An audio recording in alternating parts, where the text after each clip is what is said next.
Hello everyone, welcome back to my channel. I hope you all are doing good. So it's me Vidusha, a NEET 2026 aspirant, a re-NEET 2026 aspirant,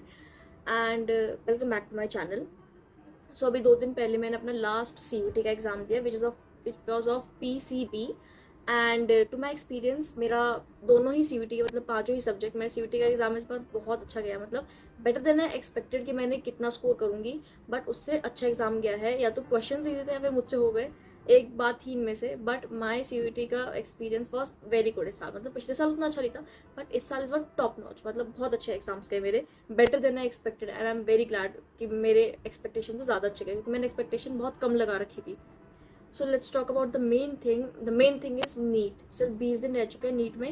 and मैंने कल video send डाल दी कि कल मैं plan करी थी कि अब नीट के लिए कैसे पढ़ना है, क्योंकि मैं ऑलरेडी क्लास 12 CUT के साथ ख़त्म कर चुकी हूँ। मतलब मैं ये नहीं कि पूरा अच्छा डिटेल रिविजन कर रही हूँ, नहीं, जस्ट मतलब वो क्रिस्प 1-2 घंटे वाला रिविजन जिसमें कि मैं PYQs भी ख़त्म कर लूँ, लाइक मतलब बहुत क्विक रिविजन, क्योंकि मैं चैप्टर ऑलरेडी भाई 3-4 मतलब डिटेल्ड में, उसके बाद में रिविजन में, उसके बाद में और रिविजन में, तो मैं चैप्टर्स बहुत बार कर चुकी हूँ। तो आई डोंट थिंक कि मुझे और चैप्टर्स वो दोबारा करने की जरूरत है। All I needed to do is more practice and more difficult question की प्रैक्टिस। तो मैं भी कल मैं उसे ही प्लान करी थी कि हाउ आई प्लान कि मैं अब कौन सा चैप्टर करूँगी, क्योंकि अब 20 दिन बचते हैं तो मुझे क्वेश्चन पर भी ज़्यादा ध्यान देना है एंड मुझे अब क्लास 11th पे पर थोड़ी सी रिवाइज करनी है सारे चैप्टर्स, मतलब 1-2 घंटे में सब चैप्टर्स करने हैं ताकि मेरा 11th भी अच्छे से रिवाइज हो जाए जस्ट लाइक 12th। सो मैं वही करी थी and now 20 days are left. तो मेरा प्लान तो ज़्यादा कुछ है नहीं, मतलब डेली मुझे अपना मेरा भी ऐसा जो है प्लान, मतलब 6-7 दिनों का मैं बता देती हूँ, जो बिल्कुल मतलब ऐसा रॉ सा प्लान है, ठीक है, अभी पूरा फाइनलाइज नहीं है, ठीक है, बस मैंने ऐसा सोचा है कि हाँ ऐसे कर सकते हैं, ऐसा करूँगी। अब मेरा सोचा हुआ कभी होता तो है नहीं, तो इसलिए मैं 2-3 बैकअप में प्लान लेके चलती हूँ, क्योंकि मुझे पता है जो मैंने सोचा वो तो होगा ही नहीं, तो ऐसा बैकअप प्लान्स हैं मेरे पास में। तो 6-7 दिनों में मुझे करना है कंप्लीट अपनी 11th PCB तीनों 11th करनी है, जल्दी जल्दी चैप्टर्स रिवाइज करने हैं एंड देन उसके बाद में क्योंकि ऐसा मैंने सुना है ना, ऐसा होता भी है कि जो रीनीट का पेपर होता है वो नीट से बहुत डिफिकल्ट आता है, मतलब डिफिकल्टी लेवल बहुत होता है एंड इस बार पेपर पता है ईजी था भी, तो डिफिकल्टी लेवल वो और भी देंगे। तो डिफ़िकल्ट के लिए तो भाई फिर मैं सोच रही हूँ मैं जेई के जो PYQs है वो स्टार्ट करूँ, मतलब जेई के सिलेक्टेड PYQs जो मतलब बहुत जो आने के चांसेस हैं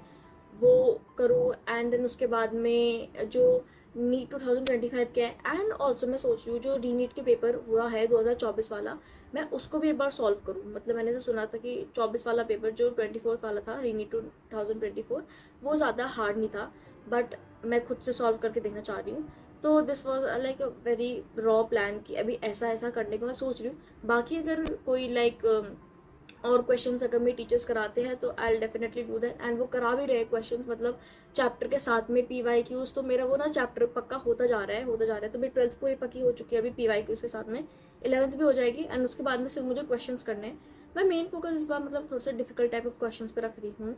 क्योंकि डिफिकल्ट ही आएगा पेपर, ईजी तो देने से रहे वो लोग, ठीक है। एंड भाई एंटी अनप्रेडिक्टेबल है भी तो कुछ कह भी नहीं सकते हैं, बट अगर हम डिफिकल्ट की तैयारी कर लेंगे, पता लगे डिफिकल्ट की तैयारी करके गए एंड ईजी पेपर आ गए उसमें सारे गए, फिर ऐसे तो खैर होगा नहीं।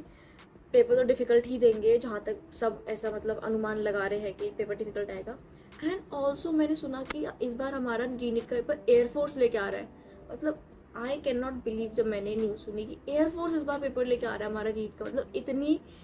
Tight security. अगर बाय चांस अगर अब भी पेपर लीक हो गया ना, तो फिर नहीं पता भाई इस सिस्टम का क्या होगा, क्योंकि अगर एयरफोर्स पेपर लेके आ रहा है तो मतलब पेपर टाइटली पैक आएगा पूरा, मतलब कोई लीक का चांस ही नहीं। So my main sole purpose of making this video was to tell you कि मेरा CUT का एक्सपीरियंस कैसा गया, क्योंकि मैंने वीडियो नहीं बनाई थी क्योंकि मैं बीच में अटक गई थी किसी काम में, तो मैंने इसलिए 20 वाली वीडियो नहीं बना पाई जो मैं 20 को हुआ था एंड 29 के बाद मैंने फाइनली सोचा कि मैं दोनों का ही एक्सपीरियंस बता दूंगी, ठीक है। बस मेरा GAT थोड़ा सा मतलब गड़बड़ गया, बट बाकी चारों सब्जेक्ट मेरे अच्छे गए एंड बायो तो ऐसे वाला गया, ठीक है, मतलब बहुत अच्छा गया मेरा बायो, ठीक है। सो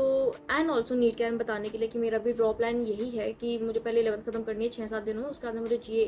जेई के PYQs करने हैं, सिलेक्टेड PYQs, ये नहीं सारे करने हैं, क्योंकि मैंने जेई का पेपर तो दिया था नहीं, तो मैंने नहीं करा। तो मैं यूट्यूब से जो भी जेई के PYQs है सिलेक्टेड वाले जो आने के चांसेस हैं वो करूँगी एंड बायो के लिए मतलब वही और क्वेश्चंस प्रैक्टिस करो, PYQs करो, वही भाई और क्या ही, और जो जो इस बार चैप्टर मेरे को नहीं आते, जो मैं पॉइंट्स भूल गई थी वो मैं इस बार बहुत अच्छे से करके जाऊँगी। एंड ऑल्सो हाँ, मैंने अपना एक टेलीग्राम चैनल बनाया है जस्ट इसी चीज़ के लिए, इफ़ किसी को मेरे साथ में मतलब मिल के पढ़ना है, एंड नॉट जस्ट पढ़ना, मतलब मैंने वैसे एक कम्युनिटी चैनल बनाया है जिसपे हम लाइक